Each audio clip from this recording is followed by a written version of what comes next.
जगह पर पानी लाने का काम करे, उन समस्याओं पे काम करने का काम करे, चाहे वो शिक्षा के क्षेत्र में हो, चाहे वो अस्पतालों का हो, चाहे वो रोजगार से संबंधित हो, सभी जगह पर काम करने के लिए लोग तीसरे विकल्प के राह पे देख रहे हैं। मैं अध्यक्ष जी से बहुत ही ये इस बात को कहना भी चाहूंगी कि आप इस स्वाभिमान को बचाने के लिए ज्यादा से ज्यादा हमारी महिलाओं को भी इस स्वाभिमान मोर्चे में जोड़े। आप सभी भाइयों से भी गुजारिश करूंगी, क्योंकि मैं एक महिला हूं, मैं चाहूंगी कि उत्तराखंड को, आपको याद दिलाना चाहूंगी कि उत्तराखंड को हमने मुलायम सिंह जी के घर से छीन के लेने का काम किया, और इसमें जो अहम भूमिका निभाई वो हमारे युवा साथियों की और हमारी महिला साथियों की रही।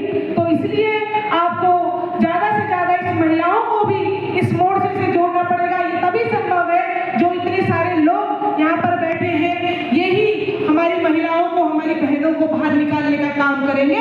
और दोबारा से जो हमारी अस्मिता पे प्रहार किया गया है, हमारी स्वाभिमान पे प्रहार किया गया है, इसको बचाने के लिए ज्यादा से ज्यादा संख्या में युवाओं के साथ महिलाओं की भूमिका भी निश्चित होनी चाहिए।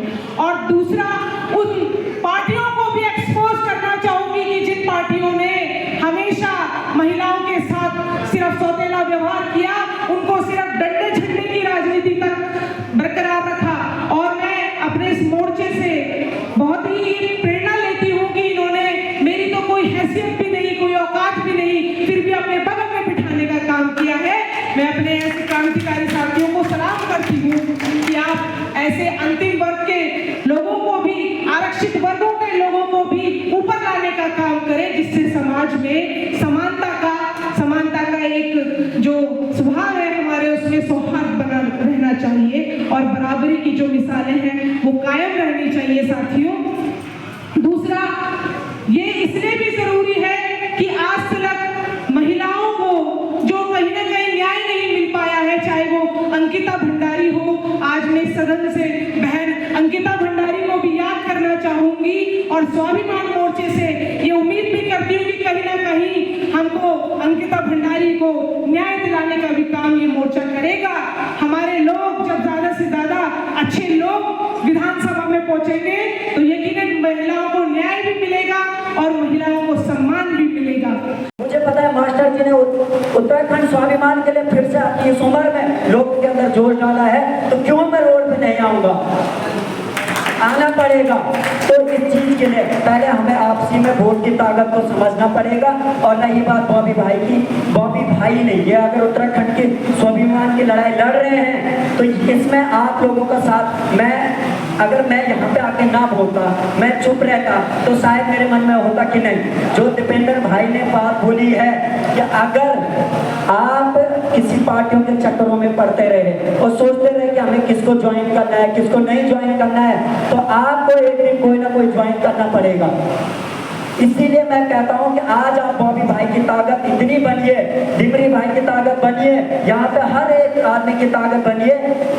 सोचिए, हर कोई मजबूर होगा इनसे जुड़ने के लिए, ये मैं गारंटी देता हूँ। जुड़ता आदमी कब है, जब उनके साथ लोग इकट्ठा होकर खड़े हों। अगर हम सब साथ बैठे हैं तो साथ बैठे हो, अगर हमें लगता है कि दो वहाँ पे बैठे, दो वहाँ पे बैठे, दो वहाँ पे बैठे, तो हम सिर्फ अपनी गप को सुन रहे हैं, अपनी बातों को आपस में शेयर कर रहे हैं। सामने अगर बैठे लोग हैं, उनके लिए हम पास नहीं बैठ सकते, तो हम कहाँ से आगे की सोच को लेके आएंगे।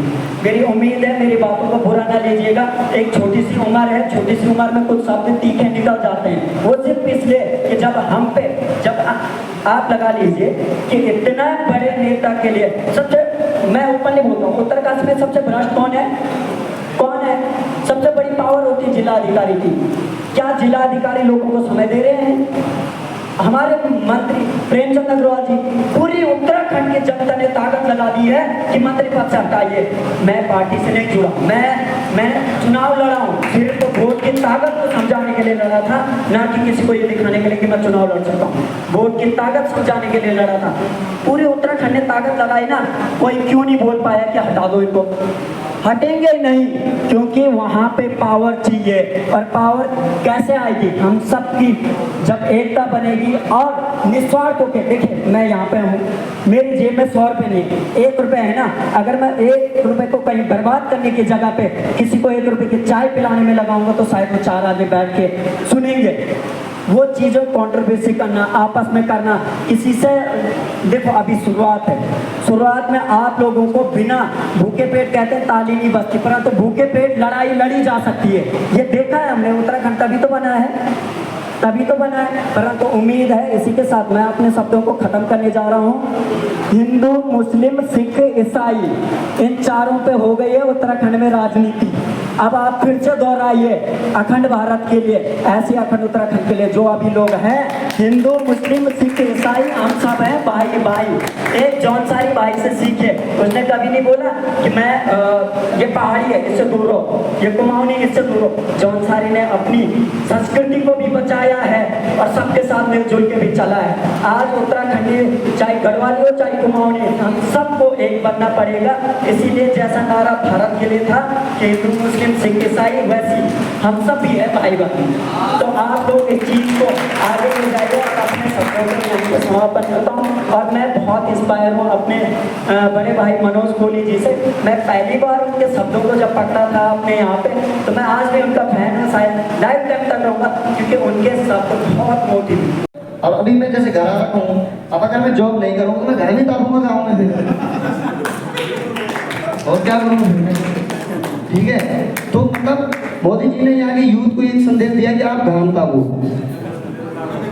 बेरोजगार हो और गाँव तापो, बिच्चे को डोंगा।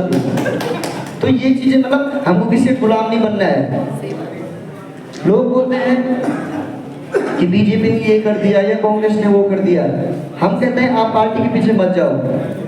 आपने देखा होगा बहुत भाई, मैं होटल इंडस्ट्री में काम करता हूँ, लेकिन हमारी मजबूरी हो जाती है कि चुनाव के टाइम पे हम घर नहीं आ पाते हैं। लेकिन जिस टाइम पे इन्होंने चुनाव लड़ा है, मैंने हर एक, मतलब इनकी वो देखा, और मेरी खुद की फैमिली से, मैं, हमारे घर में 7 वोट है, मैंने अपने फैमिली को बोल दिया था, मैं 7 के 7 वोट या तो उसने किसी को नहीं देनी है, आपने पीछे पर बिल्कुल नहीं, कोई भाई को जानी चाहिए।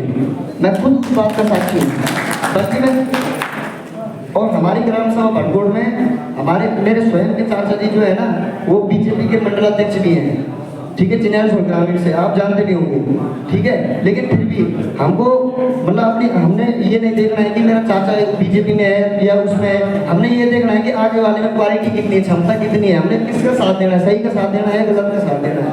और दूसरी बात, और भाई मैं एक चीज़ आपसे ये पूछना चाह रहा हूँ कि जैसे आज का यूथ है, ठीक है, तो हम यूथ को क्या राजनीति में आना चाहिए? नहीं, मैं आपसे पूछ रहा हूँ एक्सपीरियंस के हिसाब से। बिल्कुल आना चाहिए। अगर आप लोग नहीं आएंगे तो इस चीज का लगता है ना कि क्योंकि बड़े भाई को हमने उत्तरकाशी में अधिकांश बूथों पे वो आगे रहे। अब हम नहीं चाहते हमारी टीम में बर्बाद जाए। अगर हमारे पास कोई चेहरा नहीं हो तो फिर वही बढ़ जाएगी, टीमें बर्बाद चले जाएगी। मैं उसी पे आ रहा था भाई, जितने हमारे यहाँ बैठे हुए यूथ, आप समझिएगा मैं क्या बोल रहा हूँ। जैसे अभी जिला संयोजक के रूप में भाई अमेरिकन पुरी जी आपके बीच में है ना, कुछ हमारे सह संयोजक भी हैं। तो मैं ये चाह रहा हूँ भाई साहब के नेतृत्व में अब आगे ब्लॉक स्तर पर जितने ब्लॉक हैं, हर ब्लॉक में एक ब्लॉक संयोजक हो और उसके नीचे ब्लॉक सह संयोजक 3 से 4, फिर वो नीचे गांव तक जाए। बट यू वाज सेइंग कि हम तो जिला पंचायत या क्षेत्र पंचायत पर, मतलब मैं ये कोशिश करके चल रहा हूँ कि जिला पंचायत अध्यक्ष तक और प्रमुख तक हमारे लोग, तब आसान होगा ना। अपनी बीआरडी की कोई इश्यू होगा तो बताने में आसान होगा ना। और सबसे बड़ी बात है जो ये अलक्ष्य ना जो आप बोल रहे हैं, ये सब जगह है, हर जगह लोग इसी तरह से इंतजार कर रहे हैं और आगे बढ़ रहे हैं। तो हमारा ये मेन मकसद था कि आगे जाके हम इस पर और भी चर्चा करेंगे, जैसे जैसे आपको बताएंगे। पर अभी के लिए मेन था कि पूरी साहब यहाँ से बचिए और उनको साफ बोलिए कि ये हम लोग हैं, ये हमारी वोट है। या फिर उनसे झूठ भी बोल सकते हैं, अंदर किसको पता चल रहा है ना। अपने रिश्तेदार, अगर झूठ के दम पे अगर हमारी उत्तराखंड अच्छा बन रहा है तो हम ये झूठ बोलेंगे। और दूसरी बात ये है कि एक और चीज से बचिए कि ये सरकार बहुत बड़ी है, जो हमारे सामने सरकार खड़ी है दोनों, एक 70 साल की और एक 25 साल की, उत्तराखंड की बात कर रहा हूँ मैं। तो ये बहुत बड़ी बड़ी सरकारें हैं और इनके पास कितने ज्यादा दिमाग है। जितने हम लोग भी बैठे हैं ना, इतने वो लोग शाम को बैठ जाते हैं। तो इतने दिमाग है उनके पास, तो उनके लॉलीपॉप से बचना बहुत जरूरी है। जो मेन चीज है वो ये 2 साल में हम लोगों को बढ़ते हुए देखेंगे। हम लोग बहुत ढंग से बढ़ रहे हैं, बहुत अच्छे ढंग से बढ़ रहे हैं। लोगों के अंदर जागरूकता आ रही है कि हम लोग बहुत ऊपर जा रहे हैं और वो लोग डरे हुए हैं।